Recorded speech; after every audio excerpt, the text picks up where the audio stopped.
Jennifer's Body. Synopsis. Jennifer's Body is a 2009 feminist film. It is tagged as horror/comedy genre.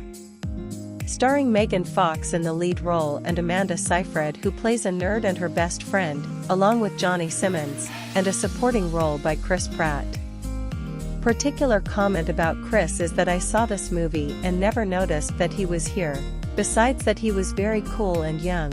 I think the guy later became careless because suddenly I saw him fatter. The film follows a high school student, demonically possessed after a poorly executed sacrifice, who kills her classmates and devours their flesh to survive, while her childhood friend strives to put an end to her killing spree. The film was written by Diablo Cody, who stated that she wanted the film to talk about female empowerment and explore the complex relationships between best friends, and the result was this script where we are shown a strong but complicated friendship between two students who are totally opposite in everything. I would dare to say that their friendship was a little toxic, but it worked for them, until one of them turns into a demon who murders, among others, her boyfriend, who loved him or not. Who knows, but he was her boyfriend. Plot.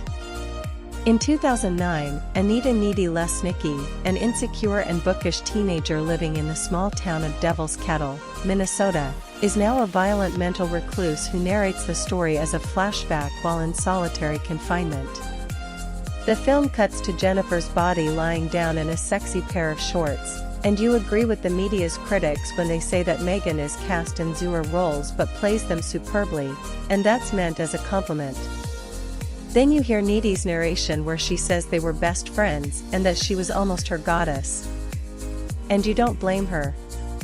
Since childhood, Needy has been best friends with Jennifer Check, a popular and beautiful flag-spinning high school escort, even though the two have little in common. Jennifer often bullies and dominates Needy, who is too in awe of her to fight back. One night, Jennifer takes Needy to a local bar to attend a concert by the indie rock band Low Shoulder. Jennifer falls in love with one of the guys who turns out to be the singer of the band, but what Jennifer didn't know is that besides belonging to a crappy band, he was an inept and weird believer in paranormal things.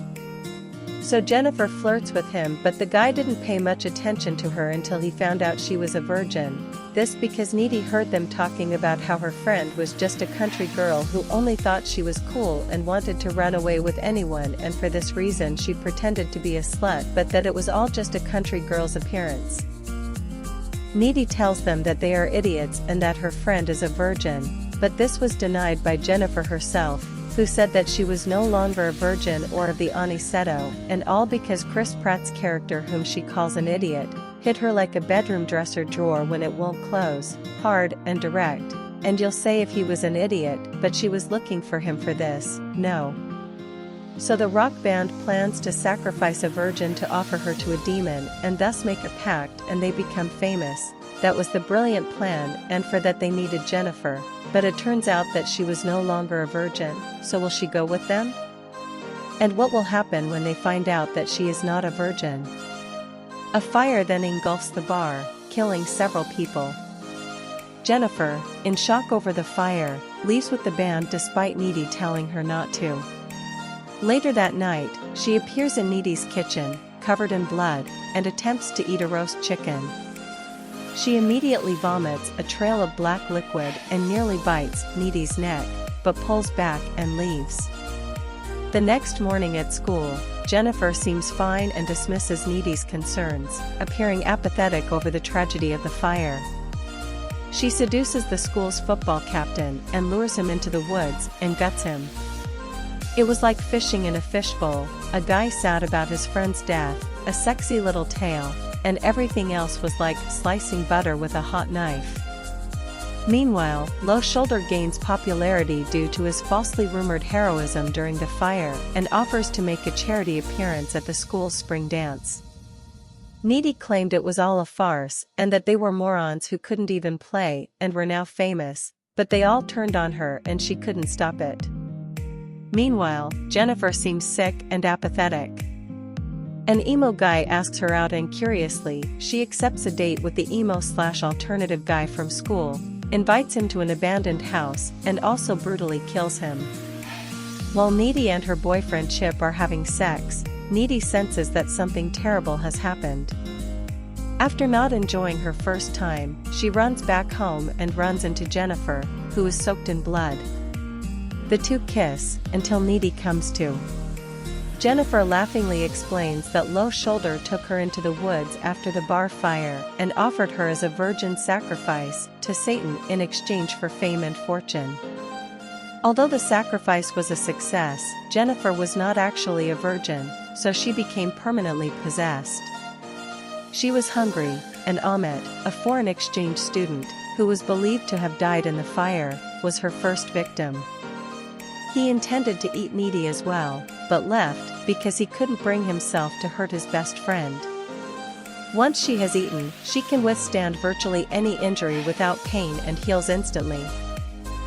Needy goes to the occult section of the school library and determines that Jennifer is a succubus who must feed on flesh and can only be killed while hungry and weak. Needy tells Chip about Jennifer. He doesn't believe her, so she breaks up with him to protect him.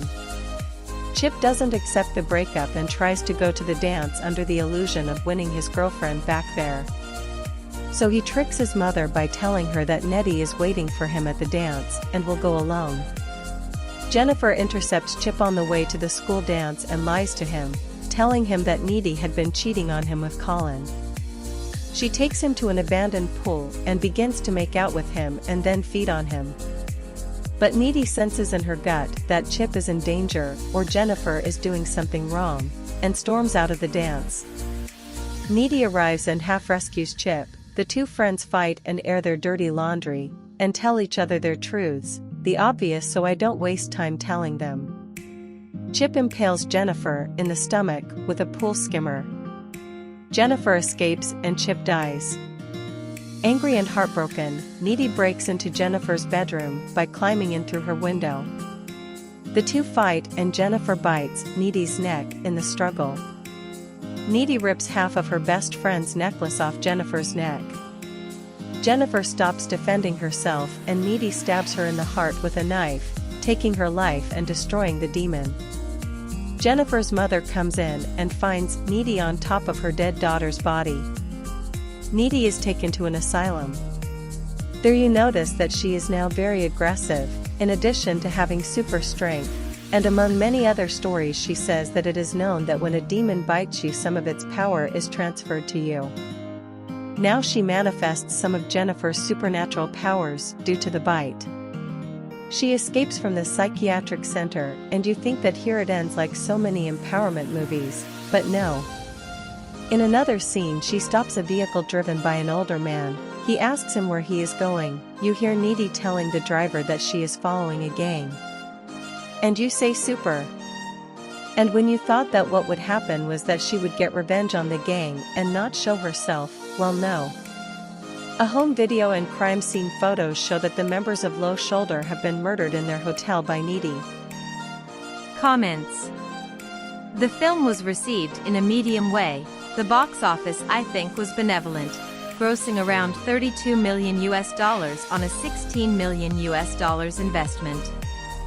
Keep in mind that this is a film aimed at teenagers. The intellectual dialogues that some critics may not find too deep may not be the same case for a teenager who saw the film, or is watching it. But the ratings are good in general, averaging it among all the opinions, personally is passable. So for me it is a good movie. I said it and it seemed so to me when I saw it at the time. Although now I can comment as an extra that to have as its objective the empowerment of feminism, it uses many cliches, such as the super good night friend and her nerdy friend with glasses, and to highlight a strong friendship she is quite psychotic. A premature woman who only wants to be cool, who boasts that she is not a virgin or of Anubis since she was a child and who hates her town, and at the first opportunity she will go with a bunch of lazy people who pretend to sing and play rock, but giving the message that she is like that because of the pressure of society. That is, society pressures her to always be thin and hot and to like washing and ironing, but that she has an uglier friend to feel good. while her nerd friend has her as her friend because she feels the need for affection and friendship. That super cool friendship of a supermodel like she believes is her friend, and hence the name Needy. What more cliches could you ask for in a teen movie?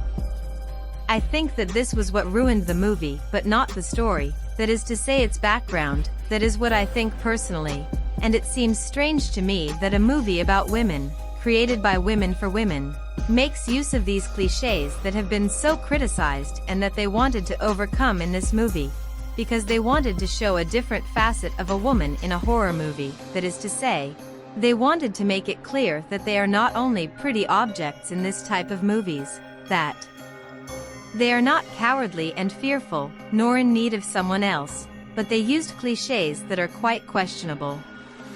My conclusion: the movie is good, I liked the story, the plot is great, the development and Amanda's acting is very cool, just like Megan, and the ending is wow.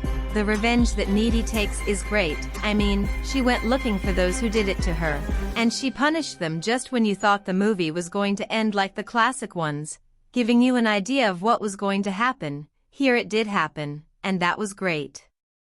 I'll leave you waiting for your comments. Bye.